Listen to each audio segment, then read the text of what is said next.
Hello and welcome back to Perspectives. On today's show, we have our usual roundup of stories affecting the Sikh community around the world, and we'll also take an in-depth analysis of the latest propaganda hit piece from a growing Hindutva outlet that doesn't just smear the Khalistan campaign, but also manages to label the whole Sikh religion as a dangerous cult of murderers and criminals. Well, I'm sure our audience members may have a bit to say about that one. Anyway, all that and more on today's show. But joining me, as always, is our very own correspondent in Canada, James Cousineau. Good morning, James. Good morning, Angus. And don't worry, it's just a matter of time before the government of India tries to label us as, persona non grata. They'll be saying, those guys aren't allowed in our country. Well, they probably already have, and we just ignored them. But in any event, welcome back to another episode of Perspectives, ladies and gentlemen. It's always great to have you here. Don't forget to stick around to the end of the show to see what comments made the grade, and we'll see if Critics Corner makes an appearance or not. Other than that, we also really encourage you to like, follow, and subscribe, and share the stories with your friends with the episodes here, and also, of course, Surrender's program and other programs that are available on Satellite TV and the Satellite Network. Your help to push up the subscribers is greatly appreciated, and we're trying to get up as high as we can, see what we can do between now and the end of the year, because it is coming very quickly. Back to you, Angus. Indeed. And in the meantime, James and I will be bringing you our perspectives on the daily news affecting the Sikh community across the world. And at the end of the show, as always, we'll take a look at Leslie. Great comments, so thank you for those. Right, James, a lot to get through today. As always, what are you going to start us off with this morning? We are starting off with a story that comes from the Times of India. And I kind of got a chuckle out of this because it lists the top 10, the international list of the most unsafe countries and the biggest crime rates. And I thought, are they really just pushing the narrative of the top 10, or are they celebrating that they weren't in the top 10? I'm not sure which way they're looking for the reason behind publishing it. But I just thought I would just scoot through the list quickly here. And it appears, of course, we know that poverty plays a major, major role in the instances of crime when you have high levels of poverty and low levels of opportunity for youth and younger adults. You see a rise in criminality, whether it's gang involvement or individual crimes that are, everything from property thefts to violent crime. Of course, the sad part is that a lot of the youth get enticed by the gangs that are operating in different countries, and it's no different in the Western world either, where they are enticed into the gangs. They see the drug dealers and the gang members that are flashing all the gold. They're, hanging out with the beautiful women, or the girl gangs are hanging out with the guys that are all buff, and, unfortunately they don't realize that those guys got buff because they've been spending time in prison. But regardless, it is a never-ending cycle at that point when they don't see opportunity ahead. And that's where the countries that offer free tuition and other programs that are supported by the state, and when they also inject a lot of money into law enforcement and make sure that they're not corrupt. That is a big one right there. So that's when you see the crime rates at the other end of the pendulum, such as Sweden and Denmark and countries to that nature. So, of course, Haiti being one that we know is very unstable. And they say that gangs control 60 to 100% of Port-au-Prince. And that is a lot to do with the political unrest. So again, they are recording 2,490 kidnappings and 4,789 homicides. I mean, Haiti really is not that large of a country, and to see those type of numbers is just horrific. And when you look at other issues, of course, they know that there's transit points of cocaine and marijuana that transit through the nation or start in the nation and get transported out.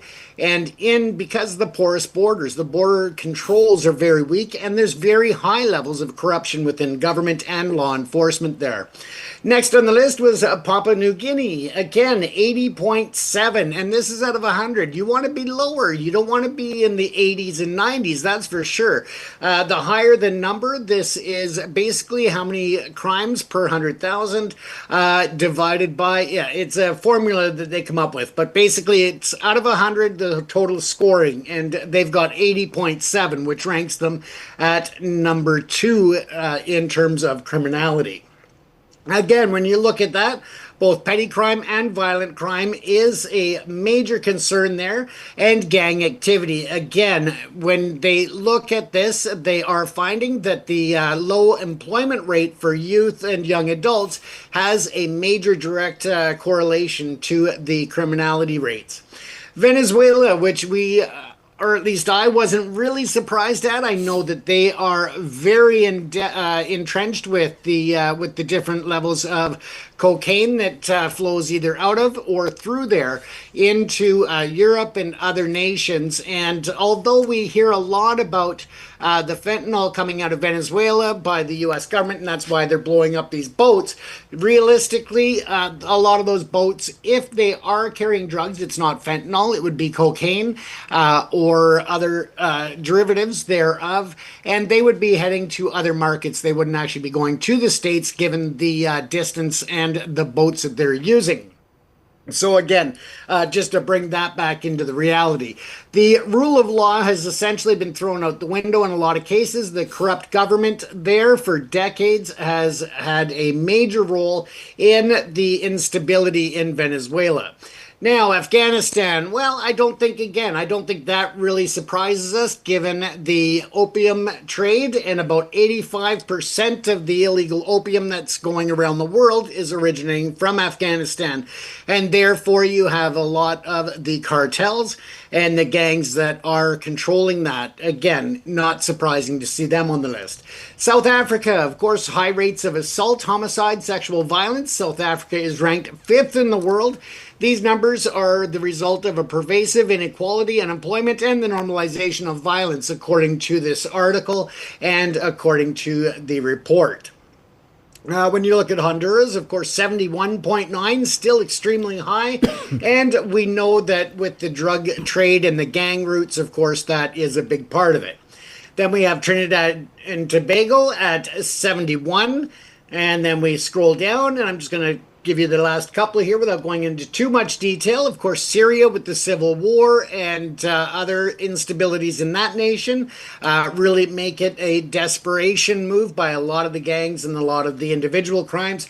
And then Jamaica, that was once a safe haven for vacationers and had that real Caribbean and exotic reputation for vacationing or for travel. Again, that has gone to the wayside over the last several years or the last decade or so, and that is again the increased level of gang activity. Violent crime is extremely high, including sexual violence. So again, that is. And then topping off the list at number 10 is Peru at 66.7. Again, drug trafficking groups are operating heavily out of Peru, so it's not really a shock to see them there. And when you look at this, of course, this is the crime severity index that you're looking at from a global context. And when you take into the gangs and everything else, however, if you were to break it down by category of crime, I'm sure that the numbers may look a little different for this list, at least in the top 10. And that I just thought was interesting to bring up to our viewers to see where the rates are, and then to be able to compare that and understand that if we don't start doing something about the employment rates for youth in the Western nations, we're going to be following the same patterns. It's happened in the past. When we look at the crack pandemic or epidemic in the 80s and 90s, we saw that shoot up. There was a lack of employment opportunity for young adults and youth. They saw that the gangsters had all the gold, the nice cars, and everything else that they wanted, but they didn't see the longevity of it and the fact that most gangsters, especially youth gangs, they end up either incarcerated for life or they end up dead. There's not really a third option in most cases, and that's something that they don't see until it's too late and they're so entrenched in that gang lifestyle. So if we don't start paying more attention and putting more resources into dealing with the crime, then we're going to see the same pattern. And that should be a concern, especially when you look here in Canada at how many youth are involved and young adults are involved in the extortion extortion rings, in the violence that's plaguing and targeting the South Asian community, and that has a lot to do with it. If we don't give them opportunities, or at least allow them the visualization of opportunities to let them know that there is a path outside of that criminality. We also, just in closing that off, of course, we want to encourage more acceptability, not further separation. When it comes to immigrants coming into, whether it's Canada, the UK, the US, we want to make them feel welcome. We want them to feel a part of it. We want the youth to find their new wings, so to speak, to fly. And that means that really changing attitudes. Right now, we're seeing a lot of racially motivated hate. We're seeing a lot of racially motivated division. When that happens, then youth, again, are isolated. They have that human need, like the rest of us, to feel a sense of belonging, to feel a sense of pride in themselves, but also in their social circles. If they are not getting acceptance and involvement there, then they are going to be targeted by the gangs for recruitment, who are going to give them that false sense of security, that false sense of acceptance, and so forth. So again, very important. As we speak to that, we can look at another case in Canada that has dragged on 14 years, ladies and gentlemen. A very rare instance in Canada, because we do have time limitations on most trials and most criminal cases to move through the system. This one was an exception, and there are exceptions to the rule, but overall, there are limitations on the prosecution timelines. Now, this one here actually involves Dean Whipchar, who was a member of a gang in Vancouver, and he was responsible for the attempted murder of a Hells Angel, as well in the murder of someone in Toronto, a rival gang member, and then back in Vancouver and Kelowna in British Columbia, where he killed Jamie Bacon and the injuring of one of the Hells Angels leaders. And there was this circle, and that's why I wanted to bring this photo up here that they had been running in the Vancouver Sun, because it shows the different gangs here. You've got a representative from the Hells Angels. You have Rabia Cole. And then you also have the Wolfpack gangster, James Ryak. Now, these other gangs that are really intertwined because they work together when they have the agreements between themselves to block out the other gangs. So they team up together to secure the trafficking of narcotics in certain regions.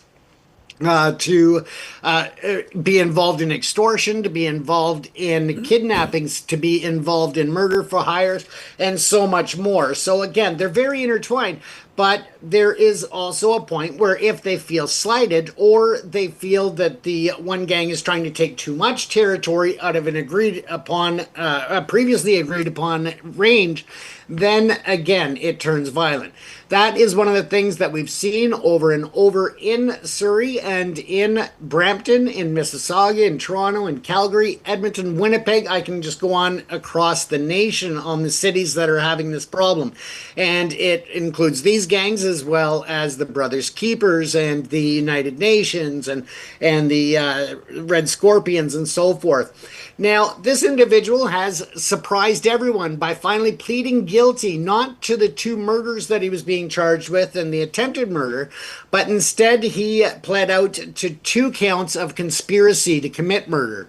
And again, the Crown looked at it as an opportunity to end this case, to finally have some closure for the families who were in the courtroom for the announcement and the pleading. They didn't expect the pleading to happen, but it did happen, and the agreement was that he will spend another 20 years in prison. That is a result of these two assassination, or these two murder indictments, or the conspiracy, sorry.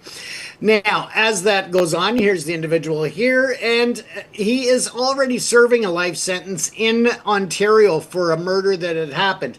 He would have been actually brought in on a third one, murder of Mr. Doc, but again, because he was arrested and in custody at the time, it kind of overlapped with that hit that he had agreed to take on, and that prevented that hit, but somebody else got to that individual, and still to this day is unsolved. So again, just looking at the criminality, how the cycles of the gangs work, and going back to our first story and how that ties in with the lack of opportunity for youth and lack of programming, lack of acceptance, then they follow into these gangs. And these gangs have recruiters. They're like the military. They know how to target the youth. They know who they're targeting. They have profiles of individuals that are going to be easier to bring into the gang and to really entice them, whether that's through drugs, whether that's through cash, whether it's just because of the need for acceptance in a social circle. So again, they prey on these youth, and that is something that is a major concern. Once again, as I said, we've seen it in inner city areas of Los Angeles, Detroit, New York, Toronto, Vancouver. We've seen it over and over in these cycles. And it's not coming to a head very soon if we don't start targeting the resources where they need to be. Now, as we shift gears talking about trouble, the Indian Airlines are, of course, scrambling to catch up with the demand. Oh, sorry, was that, were you saying something, Angus? I was just coughing. Sorry, James. Oh, okay, I wasn't sure there. I just heard the blip in the background. Sorry, folks. But in any event, the Indian Airlines, in particular Indigo, has been really slow in adapting to the new changes to combat pilot fatigue. A big concern for anybody flying is that you don't want a pilot that is dozy or falling asleep, just plain and simple. India does not adhere to the same international strict guidelines that other countries do for domestic flights throughout the country. This said, the India government has made steps towards giving more rest and requirements to the pilots when it comes to the the increase from 36 hours to a 48-hour time off at least once a week. So they get 2 full days. If they book days off, then that cannot count towards those 2 days that are guaranteed per week. And they also need to adhere to other restrictions as well. So, for example, a pilot cannot have more than 2 flights that go for more than 10 hours. They can't have any flights that go after 10 hours if that starts in the afternoon and ends in the evening. And twice a week is the maximum that a pilot is allowed to land between midnight and 4 a.m. So again, trying to cut down the number of incidents of fatigued pilots. As the airline, though, knowing that this deadline was coming up for almost 2 years now, they had a hiring freeze on. They weren't looking at bringing in more pilots. They were cutting back. They were doing basically nothing to address this change that was really rapidly coming up when you consider how long it takes for a cycle to find pilots, recruit them, hire them, make sure they're up to your standards, which I'm guessing is pretty easy at this point. Now, India, of course, is coming under fire because Indigo is one of their largest carriers. But in addition to that, they have a monopoly on many of the small airports in small cities as commuter or regional flights. And this has caused thousands of flights, over 4,000 flights since the 2nd of December have been canceled. This has been leaving people abandoned at airports. There are people that were going on vacations, going for weddings, going for medical treatments, all of these things. And all of a sudden there's, all of these flights have just been wiped off, and there's not really huge alternatives for people to get replacements on those. Now, India has a very tight grip on the airline industry when it comes to the choices. Air India and combined with this flight or this airline here, they almost have a monopoly on, a majority of all flights in and out of the country and within the country. So again, this is causing chaos. Now, the government is charging back and coming at them because they operate 2,200 flights a day, and they are saying that this is not acceptable. They gave them ample warning. They were consulted prior to the changes coming in to say, how long do you need? What are we going to do about this? And what is the next step? And the airline failed at that. Now, this, of course, interrupted major cities as well, like New Delhi, Mumbai, and Hyderabad, and others. And again, just left people stranded. And now they have to look, are they going to get their refunds? Are they going to get, new flights within a couple of days, or are they going to have to cancel altogether? It is causing chaos, and it's not fair to the travelers, especially when you consider how many travelers don't have the liquidity to just go and purchase more tickets. A lot of people save for attending a granddaughter's wedding or a grandson's wedding. They have saved for this because it's something that is a life moment. And for them not to be able to attend because they can't afford the alternatives, then that is an issue. The government of India has also come down hard on them in the past for their price fixing and what has been described by the India government as cartel-like behavior within the airline industry.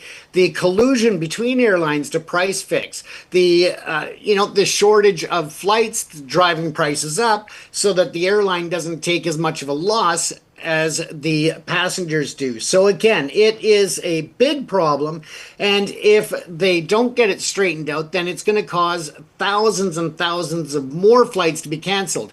Yesterday alone, there were over 400 flights by mid-afternoon that were canceled, and we didn't have the total number going through the entire day yesterday, but I'm sure it was a lot higher. And that is a major problem. One of the things I found interesting is that the co-founder and one of the leads of that airline was actually educated in Canada. And I don't know, maybe he's taken a page out of the old Canadian Airlines book that went defunct, but it's definitely not a path that you want to see traveled. We've seen airline chaos here in Canada, and it is ugly. It is, not just an inconvenience, but for some, it is a life-threatening situation when they can't get to bigger cities for the medical treatment they need. Just a scary thought, Angus, when you look at the world of travel and having tired and worn-out staff, manning the throttles of the plane. Yes, indeed, James. And, certainly I wouldn't want to be in an aircraft flown by a lady or gentleman who's been awake for longer than they should have been. So, yes. I just want to jump back to the story about the top 10 crime-ridden countries of the world. India doesn't feature, and I'd be horrified if it did, frankly. This, again, is supposedly the world's largest democracy. It would be shameful if it did. But unfortunately, these statistics that are collated here, they are sort of very wrapped up in a very sort of summary manner. And of course, primarily the nations that are on that list tend to be smaller nations where, again, it's very when the rule of law sort of breaks down, the per capita crime rate does rise very quickly, and it's very easy to drop into these. Of course, India is a very different animal. 1.4 billion population. Yeah, of course, it would have to be almost unenterable if it was in that list with the absolute number of crimes in absolute terms. But one of the reasons I think one of the things that you picked up on there, James, is the categories of crime. These nations are well known for high rates of murders and kidnappings, abductions, etc. I mean, Venezuela, Peru, all the sort of the well known suspects, Haiti, etc. But of course, if you look at India at specific crime categories, India sadly does lead the world in many of these categories, and particularly sexual assaults against women, crimes against women. It is these crimes against women, and particularly women of the lower caste. Now, the problem with India is that it tends not to report a lot of its crimes because a lot of the crimes are perpetuated against individuals, and particularly women in the lower caste, the Dalits primarily. And of course, if you're a Dalit woman, you're raped or attacked or sexually assaulted, it's unlikely that you will even report that crime because you know full well that you go to the police station, you're not going to be taken seriously. You're going to be dismissed because, of course, sadly, the caste system is this structural straitjacket that ensures that the vast majority of the population who sit in those lower castes do not get a fair hearing, legally speaking. In other words, those in the upper caste, the upper echelons of that caste pyramid, can undertake crimes against those in lower castes and know full well that under the Indian system it's likely they'll get away with it. Primarily because, well, firstly because it's unlikely that crime that you undertake will even get reported, and therefore the statistics in themselves lie. And secondly, even if it is reported, it's likely that your crime will be dismissed by other fellow upper caste members of the law enforcement agencies and state apparatus. And this is the problem. So unfortunately, India, India is not a Haiti, it is not a Venezuela, let's be clear about that. But ultimately, there's something like, I forget the actual specific statistics, but we do cover it regularly, is there's something like one rape occurs every 9 minutes in India. And again, if you scale it up in terms of the population, in absolute terms, that is a horrifying statistic, the number of women who are raped and sexually assaulted. And it's not just simple rapes, it's gang rapes. It is sexual violence of the most extreme nature that occurs in India. And again, it only really hit the headlines, certainly the global headlines. Was it last year when a doctor was actually raped and murdered in her own hospital? And again, we even said at the time, look, the only reason that this has actually hit the headlines is because it just happens to be somebody from, presumably, one of the middle or upper caste sections of society. It happened to a doctor. How dare it happen to a doctor? Well, unfortunately, crimes like that happen on a daily basis and a regular basis against Dalit women. And again, those don't get reported, those don't hit the mainstream headlines. So again, even though the Times of India might be sort of quite relieved and breathing a sigh of relief to see that India is not in the top 10, I'll be horrified if it was, as I said. But ultimately, it needs to do a little bit of introspection and look at the state of crime in India, because sadly, the drivers of crime tend to be poverty, unemployment. Of course, they go hand in hand. Drugs, of course. When we look at the Punjab, which is, it appears the Punjab is being infiltrated by the drug cartels of India, because it's, as I said, and we often report, it's likely that this is a state-sponsored agenda to deliberately undermine the Punjab, and it knows it can do that by decreasing employment, in other words, dissolving its industrial base, as it has been doing, increasing the poverty, which obviously is a byproduct of that, and ensuring that there's a free flow of drugs into the Punjab. So again, it's very likely that there is this clear agenda, but India knows full well what it does. Of course, it increases crime, and you see right across right-wing social media how the right-wing social media Hindutva bots are always happy to highlight pictures, videos, whatever of crime in the Punjab. Yeah, but who's actually behind it? But sadly, that is a real indictment of modern-day India. And as I say, modern-day India likes to sort of bestride the global stage, saying, look at us, the world's largest democracy. Well, unfortunately, the rule of law is failing in India, as we often report. It's failing at every level, but particularly against our most vulnerable in society, and that, of course, includes women and the lower caste gens. I think that in itself, it doesn't come out in these statistics, but it is well known. Yeah. Absolutely, Angus, and you're just hit the nail on the head there, in that the sexual assault rates are just astronomical in India. And whether that's the big cities or the small farming communities, this has been an issue for decades that has still gone unchanged. And I actually have an audio queued up that we'll play tomorrow night. I was going to play it tonight if I had time, but we're running a bit tight on time. So we'll play it tomorrow night. And this is an interview from a human rights and a women's rights activist that's actually, that this interview came out from the United Nations in February of 2017. And I thought that it was very important because it really shows the context that nothing has changed in India since 2017, when they had the very almost mirrored image of what we're seeing today in terms of the levels of sexual assaults, the blame and shame of the victims. And, so we'll listen to that tomorrow night, Angus. Great, look forward to that one, James. So in the meantime, let me move on to my story.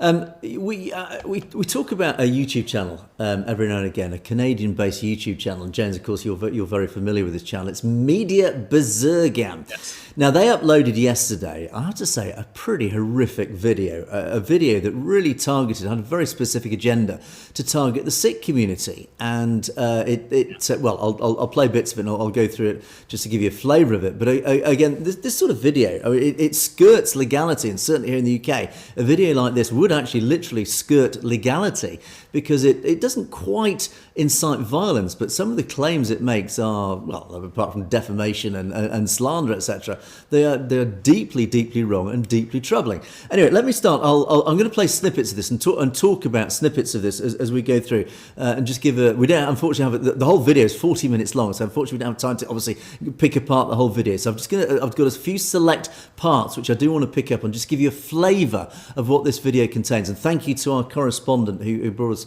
this to our attention. Let's just kick off now. Here's the introduction to the video to give you a flavour of what's to come. In this report, you'll hear from a Canadian-born former Sikh who says extremists hijacked his community.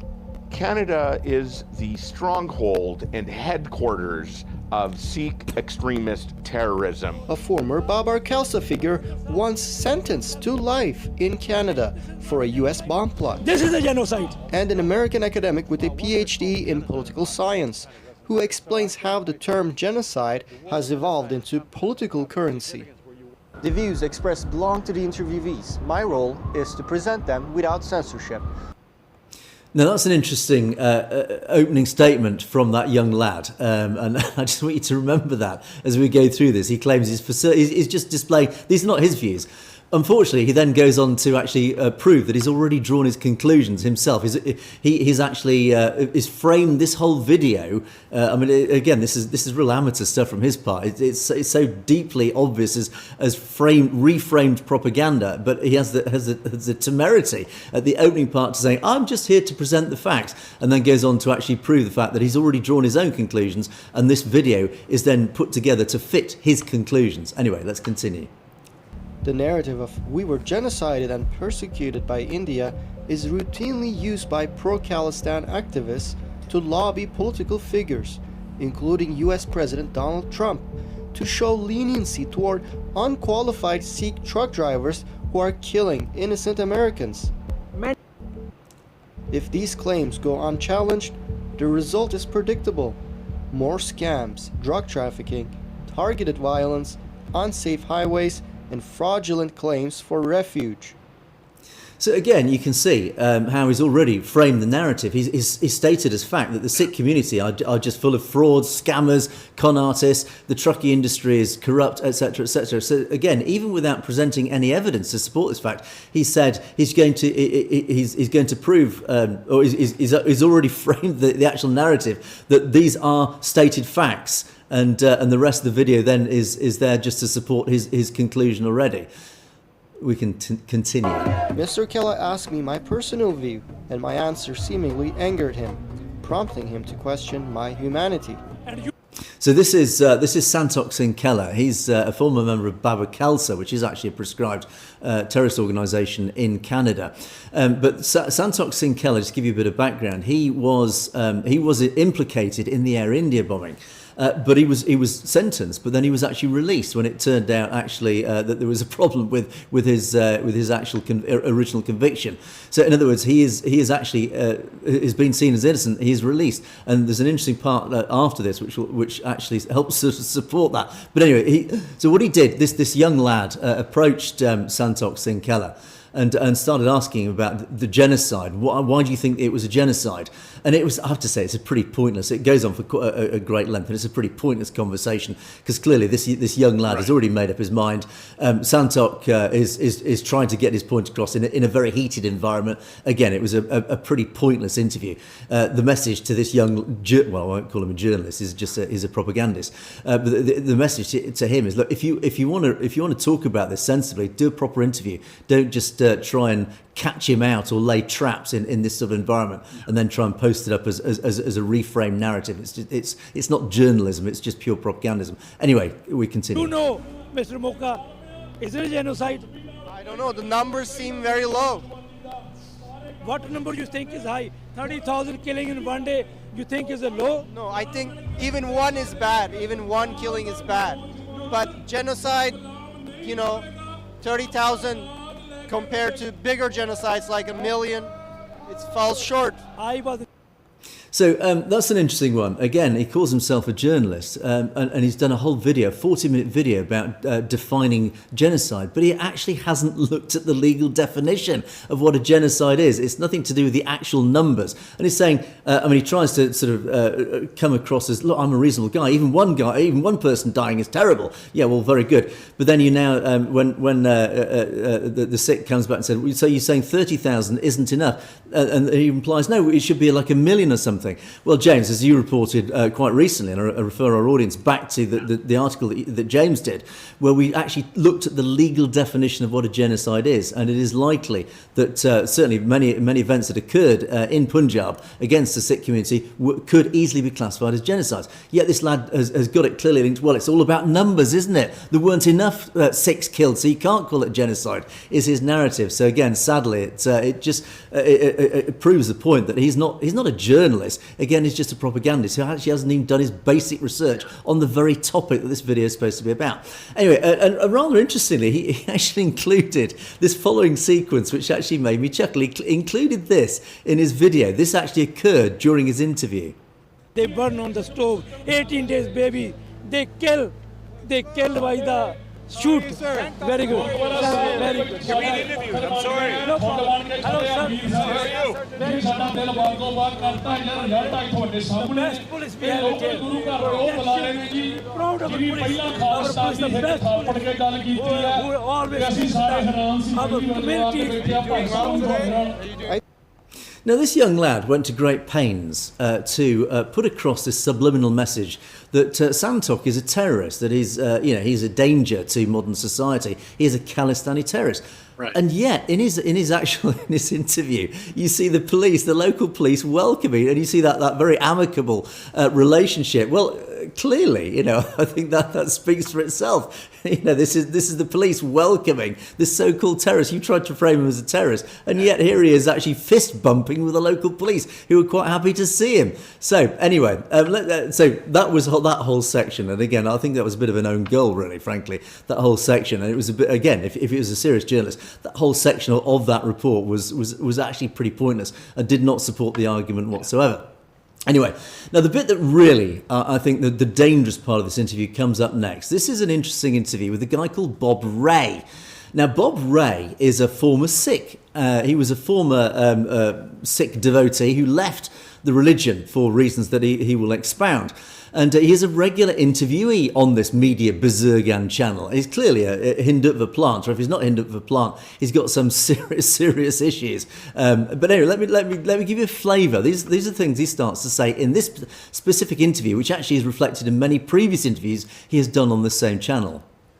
Well, the Sikhs at the time in 1984 and the period leading up to June of 1984 were being controlled by this radical terrorist named Sant Jarnail Singh Bhindranwale, and they would come out, assassinate people, rob people, extort people, both Hindus and Sikhs and others within Punjab, and then run back inside of the Golden Temple and take shelter because they were on the belief that the Indian National Party, the Congress, would not be able to eradicate them as long as they were within this holy shrine in Amritsar, Punjab.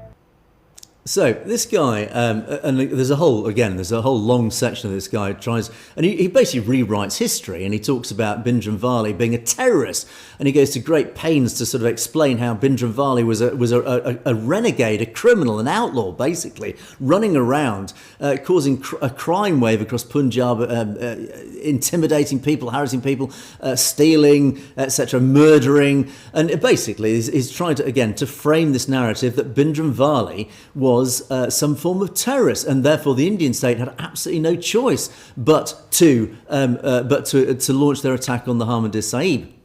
And again, this does go at great length, and it does continue. So Bhindranwale was a uneducated religious bigot that was born and raised in Punjab, and he hijacked the Sikh religion, and through fear, intimidation, and violence, controlled this predominantly peaceful community and radicalized them to become anti-Hindu extremists and terrorists.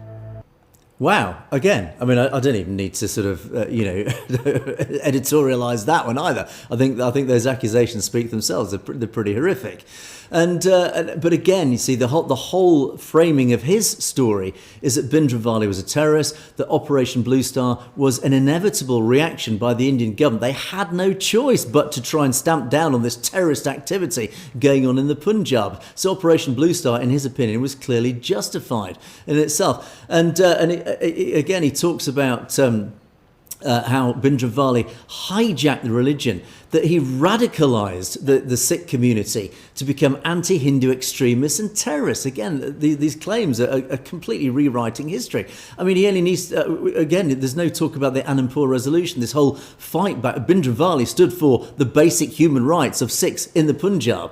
But there's no mention of that. It's all about, no, he was just some renegade outlaw who was just doing it for criminal fun and jollies.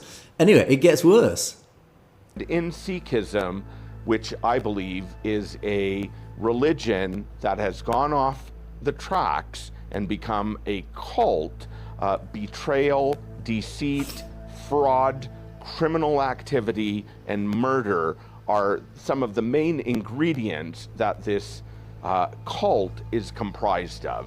Mr. Ray explains why he believes Khalistani Sikhs had to frame the events of 1984 as genocide to justify their acts of terrorism, which reflected very poorly on their global image. So again, I mean, this is an attack, again, not just on Khalistan, it's not just on Bhindranwale, but on the whole Sikh community globally, saying that Sikhism, in his words, is a cult. It is a cult of betrayal, deceit, fraud, criminal activity, and murder. And the danger of this, and we remember that other podcast we looked at, the Elevate podcast, where again this right-winger podcast talked. He actually made the statement: all Sikhs are murderers. They want to murder everyone. So again, it's just this complete reframing. Again, this sort of statement, and ironically, this is a side issue. If I made this statement about Islam, for example, in the UK, if I said Islam was a cult of deceit, fraud, criminal activity, and murder, that actually is a criminal offence here in the UK, which again is another different argument. I don't know if it would be in Canada, but if it isn't, it probably will be soon. That's another discussion. But basically, this statement that he's just come out with, apart from the fact it's factually wrong and morally wrong, it is just it has the potential to incite violence and hatred and division. It is a deeply dangerous statement that he's come out with, and he's basically, and his whole narrative again is saying that the Sikh community are using the events of 1984 to justify, in his words, their acts of terrorism. Again, it's, in other words, the whole thing is just we're just trying to protect our image. Sikhs are trying to protect their image as terrorists, saying, "Oh, we're not terrorists, really. We're just trying to do it as vengeance." So what he's saying is the whole premise of 1984, the whole premise of trying to get it called as a genocide, is to cover up our own crimes. Go figure. Yeah. And then in 1986. Sikhs within Canada were arrested after an FBI operation where they were trying to bomb another Air India jetliner that was about to leave John F. Kennedy Airport in New York. And the FBI sabotaged their operations And the Canadian government, which was lawless at the time and still continues to be lawless, arrested some of the Sikh conspirators at the time, only later on to discharge these individuals and give them a clean chit. So I believe that repeated Sikh terrorism and extremism that started from within the Golden Temple in 1984 continues until this day to rampage all over good people and good citizens, especially the citizens of Canada. So again, I mean, it just doubles down on this in this outrageous sort of statements that, well, first of all, there's a long section about Air India, surprise, surprise, and how supposedly Khalistani terrorists were behind that. But there's also this second, what he claims is a second attempted bombing from JFK, another Air Indian flight, where some Sikhs were arrested for that by the FBI, but then they were given, in his words, a clean chit. Basically, they were freed because they were found not guilty. And yet, he then says the problem was it was the Canadian government who deliberately let them free. And he says, therefore, that like the Sikhs, the Canadian government is lawless. It was then and it is now. So he's actually trying to claim that somehow the Canadian government are complicit in Sikh terrorism, is basically his statement. And as he says, Sikh extremism continues to rampage all over Canada. Good heavens. James, I hope you're keeping your head down with all this Sikh extremism rampaging all over Canada. Anyway, it goes on. And then the next... I'll come back to you, James, because I'm sure you've got a lot to come back on this one. And then his third and final guest. This is a professor of political science, again based in Canada. And he asked this guy all about, and again, it was all about framing and all about propaganda. He's clearly framed his questions to get the answers that he wants. But this is what a professor of political science said about genocide and the claims for genocide. You're killing thousands of people, 40, approaching 40,000 people, and all these children. Well, whether it's called a genocide or not, it is kind of doesn't matter. So I think the word genocide has come to have this significance where you want to connect your group to that because it gives you a certain status. And that's true. I don't disagree with what this professor says. This professor has actually come out with a statement of fact that is indisputable. Yeah, any group who are potentially victims of a genocide will try and claim it as a genocide because with that carries an awful lot of legal power, legal weight, and of course publicity, etc., etc. So the point is right.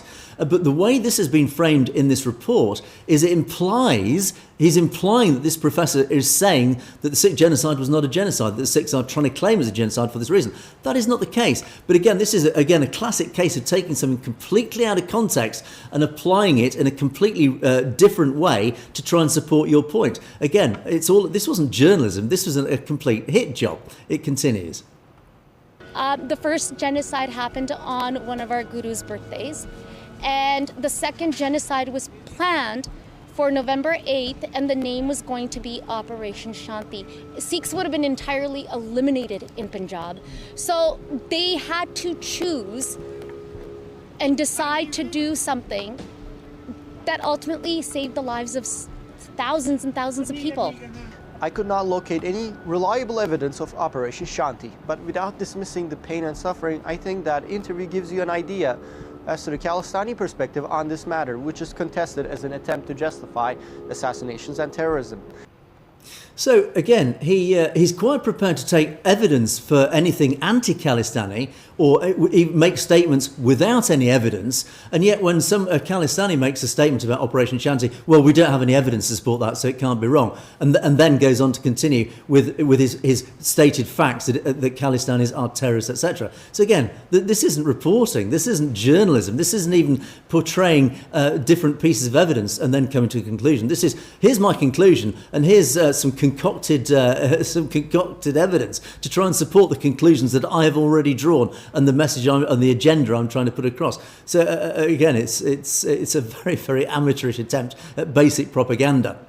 And then again, it continues. Now let's talk about how Canada became a stronghold of Khalistani influence. Canada is the stronghold and headquarters of Sikh extremist terrorism globally. Sikh organization propagate a false narrative, including making exaggerated claims that the Sikhs have had a genocide committed against them. Over the last 2 years, we have brought you extensive and in-depth factual reporting on the influence the World Sikh Organization has over Canada. So, and it goes on at great length about the World Sikh Organisation. And again, it's a huge propaganda hit job against the World Sikh Organisation. But it's interesting, he talks about factual reporting. There is absolutely no factual reporting here. He's just interviewed a load of Hindutva stooges, a load of people who support his own narrative. Again, it's just a blatant piece of propaganda, an not just anti-Khalistan, but anti-Sikh propaganda. Again, this Bob Wright character, he's a regular appearer on this channel. So again, the whole thing is just a concocted piece of propaganda. Now, the final sign-off is very interesting. It's very ironic. There's a long section about Air India, and again, we don't need to go into that because we talk regularly about that. But I want you to listen to the irony of his sign-off about Air India. And perhaps a third investigation into the Air India bombings, conducted by the United States instead of Canada, whose institutions like CSIS destroyed key evidence, could finally bring justice to the victims' families after 41 years, before the masterminds of these terrorist acts depart our world peacefully. Oh, very good. Basically, what he's saying is he's blaming. He thinks that the Canadian government and the Canadian intelligence services have not investigated Air India properly, that they've buried evidence, etc. But if we got the FBI, or we got the US agencies to investigate this properly, we'd come to a very different conclusion. Well, actually, ironically, he's right. And that is actually what we likewise campaign for, is that there should be an independent investigation, because it does appear that CSIS maybe have hidden some or buried some evidence that highlights who actually was behind this. And if the US investigated this as in independent investigators, it is likely they would uncover the truth of the Air India bombing. And I think media Bazurgan might get a little bit of a shock if it was actually revealed who genuinely was behind the Air India bombing. It is, as is often reported, it is likely, and I refer to two actual proper journalists who wrote a very interesting book about the Air India bombing, who came to a very different conclusion, that it was more likely that the actual evidence that they uncovered and researched, that it was a false flag operation by Indian intelligence. That poor media Bazurgan, in his youthful exuberance, clearly is more interested in putting across propaganda and feeding the Hindutva propaganda machine. I presume he's under the pay of India.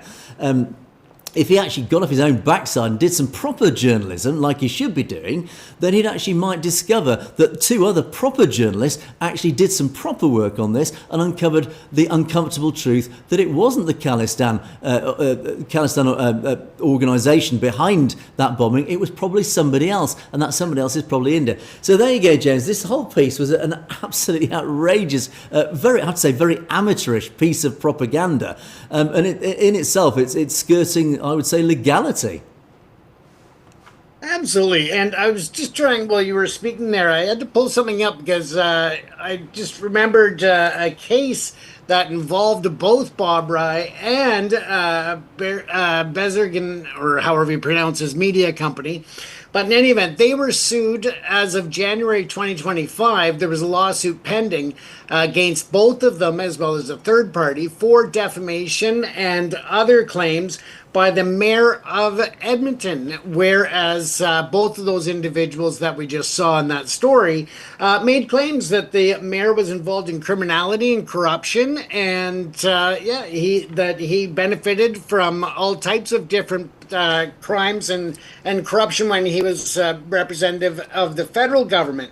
The case was suing both of those individuals for $750,000 in the King's Bench Court of Alberta.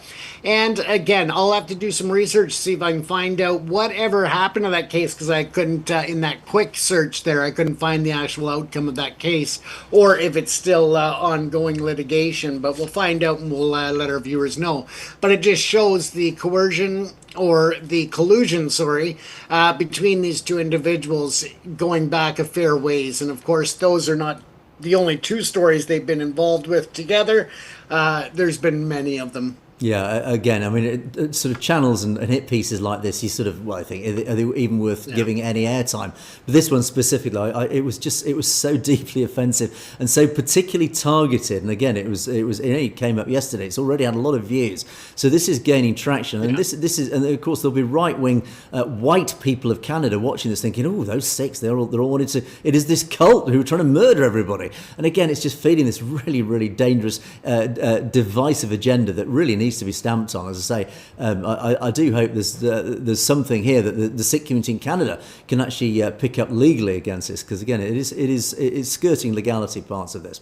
Anyway, gents, we're rapidly running out of time, so we're going to have to really rush into our comment section and I tried to keep my comments short. Absolutely, yeah. Apologies to our audience, because we had a lot to cover through today, and I spent quite a long time on that video because there was an awful lot in that. But anyway, let's move on. And Gurpreet, thank you, Gurpreet, for this link. This link actually, just to quickly summarise what this link is about, it was an interview with an Indian professor who actually claims and done research, who stated that India's official GDP figures are 48% less than advertised. In other words, the Indian government has been basically lying about its GDP figures, and they are nearly half. The reality is nearly half of what they claim. This is actually, I have to say, pretty explosive, because it has massive impact on just about every financial institution, but particularly for India, who's trying to raise money on the international markets, for example, as every nation tends to do. If this is true,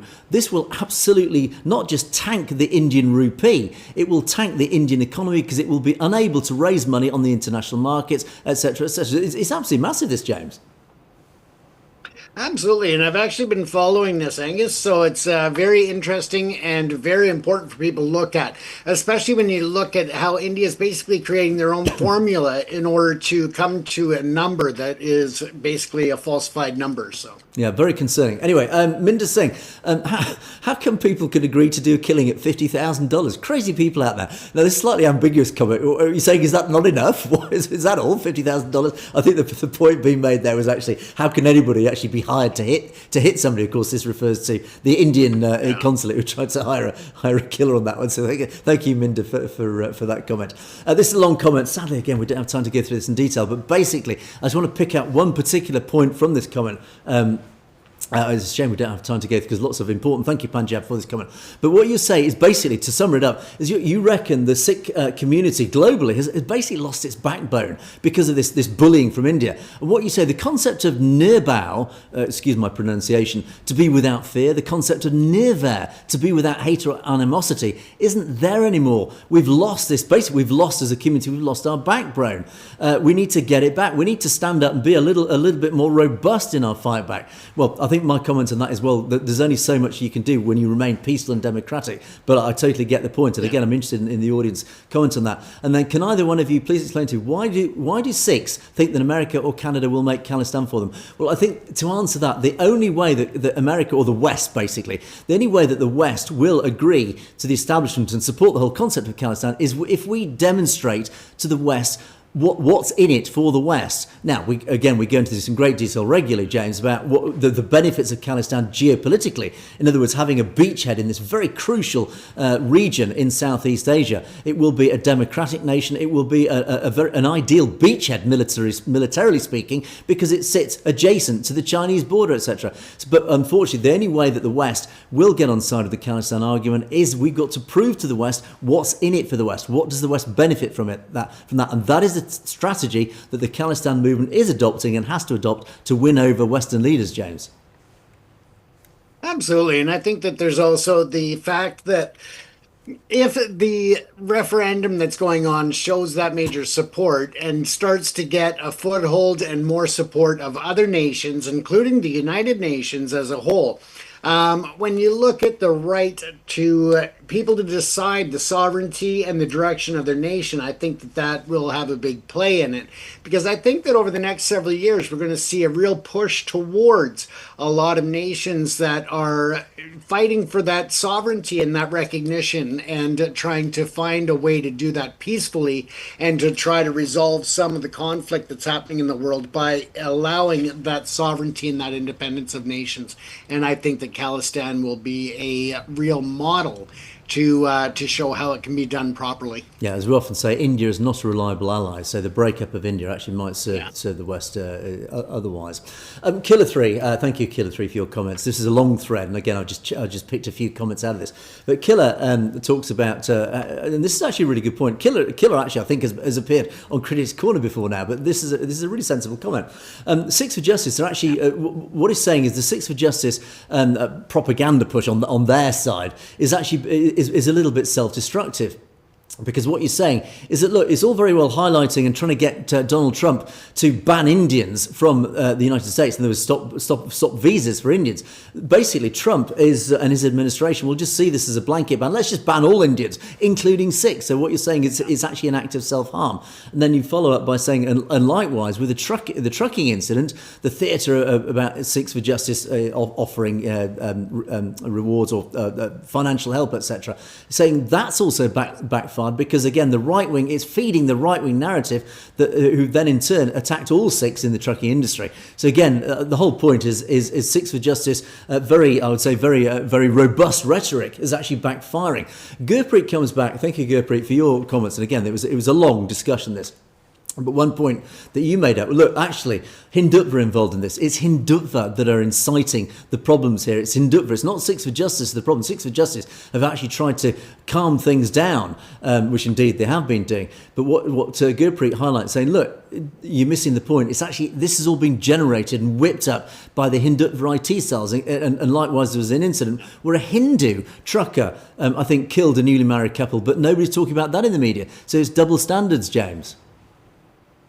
Absolutely. And let's not forget that the percentage of the incidents or accidents that we see, as tragic as they are, it is a low percentage overall, because 80% of the industry is not Sikh or, other minorities that are being targeted by this misinformation campaign. And therefore, all of those fatalities are not being reported. And therefore, it gives the wrong perception to the general public, that false narrative that it's all the Sikhs that are causing these deaths on the highways and carnage, and it's not the case at all. But as for it backfiring in terms of the immigration, I do see that as a concern because of the fact that there is still ongoing trade talks between Narendra Modi and Donald Trump, and what Narendra Modi is going to push as the narrative, stating that, see, they're trying to cause more problems for me. And that's what Modi's going to play that as. Yeah, and I think Killer 3